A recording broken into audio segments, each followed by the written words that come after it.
नमस्कार किसान भाइयों। आज बात करेंगे खरपतवारों पर और विशेषकर जो जिद्दी टाइप के खरपतवार होते हैं ना, जैसे कि मोथा घास है, बोकना है, बोकली है, गाजर घास है, सावा है, चिनियारी है, दूधी है, चिरकोटा है, दूब घास है या बहुत से और अन्य खरपतवार जो एक बार खेत में आ जाए तो जाने का नाम ही नहीं लेते। तो आज इनको हम अलग अलग फसल में अलग अलग केमिकल से कैसे कंट्रोल कर सकते हैं। इनके सभी के जो रिजल्ट है ना, वो आपको स्प्रे करने के लगभग 2 से 3 घंटे के बाद ही देखने को मिल जाएंगे।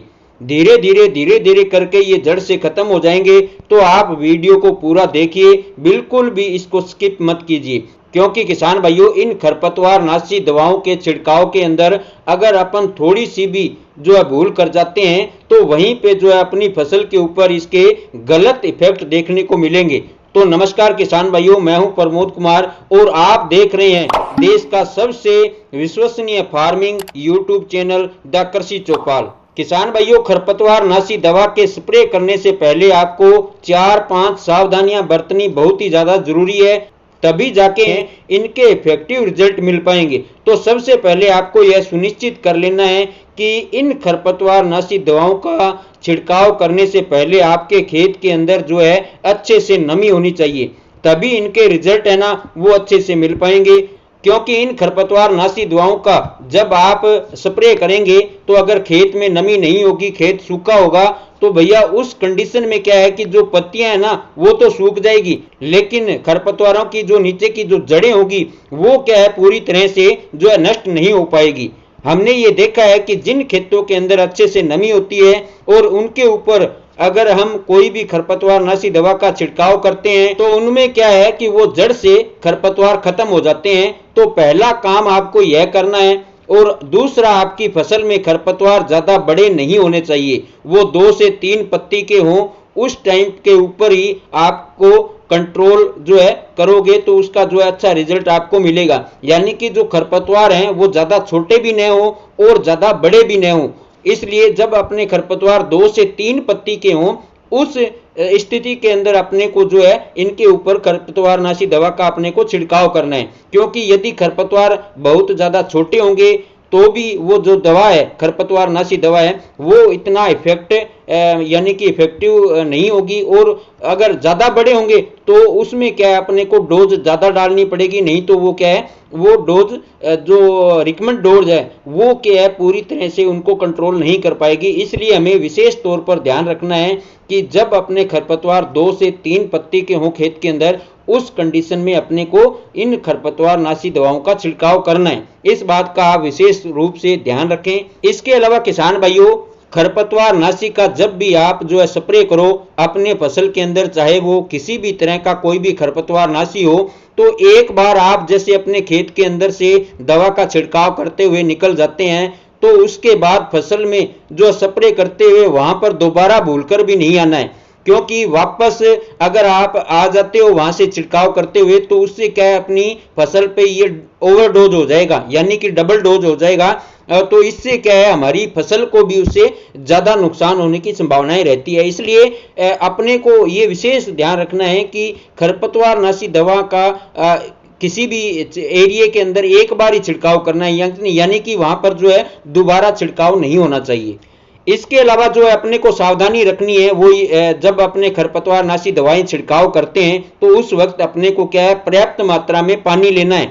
ऐसा नहीं कि पानी कम हो या ज्यादा हो। लगभग 1 एकड़ खेत के अंदर दवा का खरपतवार नाशी दवा का छिड़काव करने के लिए आपको 200 लीटर पानी लेकर फिर अपनी फसल के ऊपर स्प्रे करना है। इससे आपको जो है बढ़िया रिजल्ट मिलेगा और इससे क्या है कि अपनी फसल को नुकसान भी नहीं होगा। इसलिए किसान भाइयों, जब अपने स्प्रे करें तो पानी का भी हमें क्या है पानी की मात्रा का भी विशेष ध्यान रखना जरूरी है। तो चलिए किसान भाइयों, अब जान लेते हैं खरपतवार नाशी दवाओं का अलग अलग फसलों के अंदर किस स्थिति में कौन सी दवा का किस फसल के अंदर छिड़काव करना चाहिए।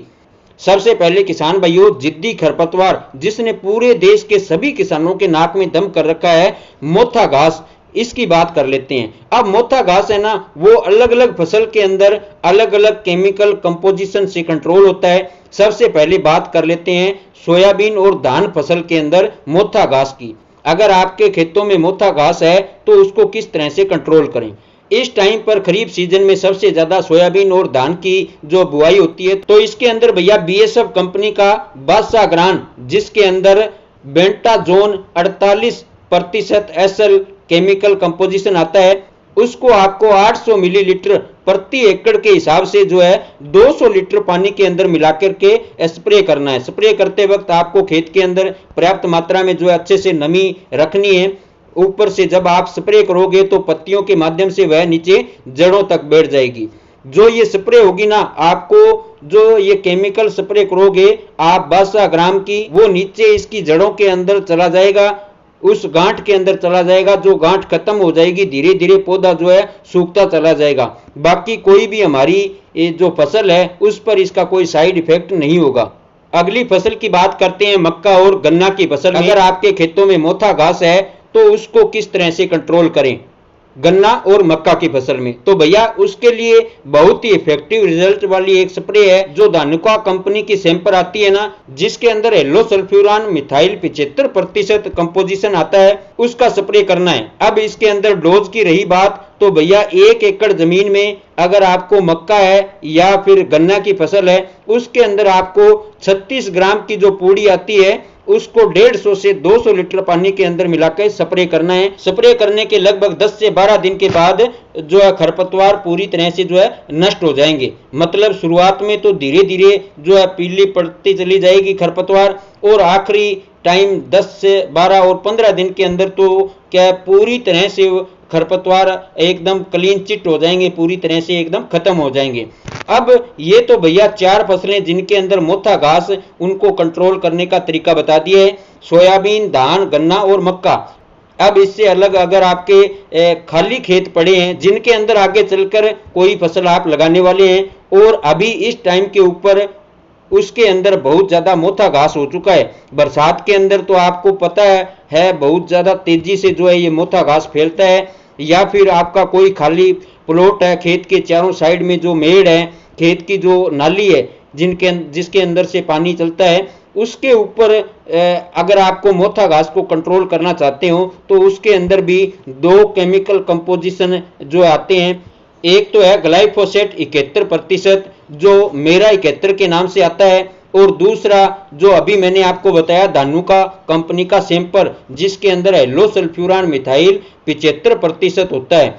अब जो धानुका कंपनी का सैंपर है ना, वो तो केवल मोथा घास को ही कंट्रोल करेगी। आपके खाली पड़े खेतों के अंदर मोथा घास के अलावा कोई दूसरे खरपतवार, चाहे कितने भी जिद्दी खरपतवार हो, चाहे वो गाजर घास हो, बोकना हो, बोकली हो, या कोई XYZ कोई सा भी खरपतवार हो, उनको अगर आपको खत्म करना है तो हमारे खेत के अंदर जो मोथा घास है वो भी खत्म हो जाए।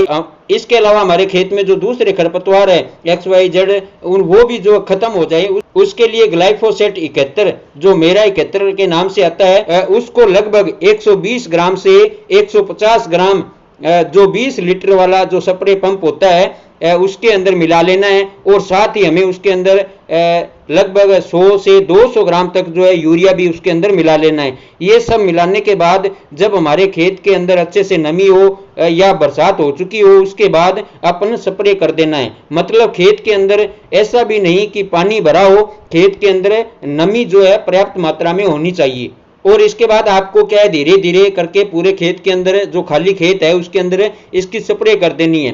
पूरी तरह से पौधा है ना, जो वो किसी भी तरह का खरपतवार हो, पूरी तरह से भीग जाना चाहिए। इसके अंदर सावधानी यह रखनी है कि आपके खेत के अंदर किसी भी तरह की कोई फसल नहीं होनी चाहिए, क्योंकि ये जो खरपतवार नाशी है ना, ये बिल्कुल नॉन सिलेक्टिव है। ये किसी भी पौधे को जो है नहीं देखता, इसके सामने या इसकी जद में जो भी पौधा आता है, चाहे वो खरपतवार हो चाहे वो फसल हो, पूरी तरह से उसका सफाया कर देता है, उसको पूरी तरह से जो है खत्म कर देता है। तो आपको खाली खेतों के अंदर इस तरह की जो है स्प्रे कर सकते हैं।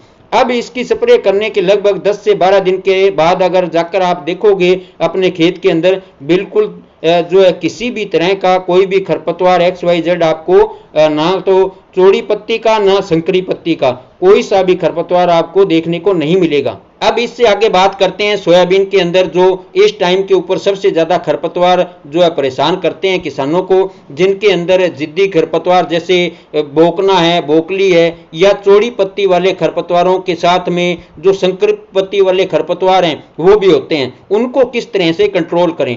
तो उसके लिए आपको फ्यूजी फ्लेक्स 400 ml प्रति एकड़ और उसके साथ क्लोबिन जो ड्यूपॉन्ट कंपनी का आता है 8 से 10 ग्राम, इसको लगभग 200 लीटर पानी के अंदर आपको मिला के 1 एकड़ में स्प्रे करना है। स्प्रे करते वक्त आपको वही सावधानी रखनी है, खेत के अंदर जो है पर्याप्त मात्रा में नमी होना चाहिए। एक बार स्प्रे आप कर देते हैं तो वहां पर आप दोबारा स्प्रे नहीं करें। और खरपतवार जो है ना तो ज्यादा छोटे हों और ना ज्यादा बड़े हों, यानी कि 2 से 3 पत्तियों के हों, उस अवस्था के ऊपर आपको स्प्रे करना है। जब आपकी फसल 15 से 20 दिन की अवस्था हो उसी टाइम के ऊपर आपको स्प्रे कर देना है। अगर इस तरह से आप स्प्रे करोगे तो आपको सोयाबीन फसल में चाहे जितने भी जिद्दी खरपतवार हों सभी खत्म हो जाएंगे इसी एक स्प्रे से। अब इससे अगली बात करते हैं मक्का फसल के अंदर या बाजरा फसल के अंदर अगर आपके जो चौड़ी पत्ती वाले या संकरी पत्ती वाले खरपतवार हैं तो उनको किस तरह से कंट्रोल करें। तो सबसे पहले बात कर लेते हैं चौड़ी पत्ती वाले खरपतवारों की। तो भैया चौड़ी पत्ती वाले खरपतवारों के अंदर आपको एट्राजिन आता है। एट्राजिन 50% WP यानी कि वेटेबल पाउडर के रूप में आता है। इसकी आपको स्प्रे कर देनी है। स्प्रे करते वक्त आपको खेत में पर्याप्त मात्रा में नमी होनी चाहिए। चौड़ी पत्ती वाले चाहे जितने या जैसे भी खरपतवार हों वो पूरी तरह से कंट्रोल हो जाएंगे। अगर आपके खेतों के अंदर चौड़ी पत्ती और संकरी पत्ती वाले दोनों ही तरह के खरपतवार हैं तो उसके अंदर आप सिजेंटा कंपनी का कैलेरिस एक्स्ट्रा नाम का जो खरपतवार नाशी आता है वो आप 1 लीटर से लेकर 1200 ml प्रति एकड़ के हिसाब से अपने खेत में स्प्रे कर देना है।